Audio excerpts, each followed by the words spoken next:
Wahudumu wa sinema wamepeana tahadhari walizoweka kusaidia katika ufunguzi wa sehemu za sinema wakati huu wa janga la korona. Baadhi ya hatua walizochukua ni kujitenga kwa wateja wake na matumizi ya vitakasa mikono, na ili maeneo yao yarudie kazi zake kama kawaida, ni sharti kamati maalum idhibitishe hatua walizoweka.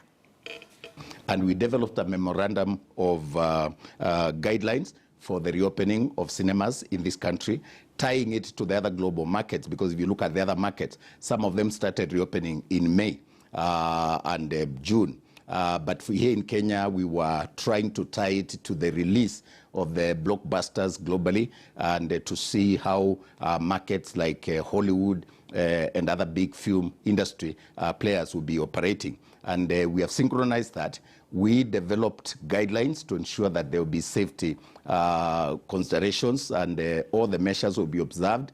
And we submitted these guidelines through KEPSA, and we believe that there should be no reason for the cinemas not to open, because they are better placed actually to observe social distance. They're better placed to observe the guidelines than most of the other sectors, including restaurants and the public transport.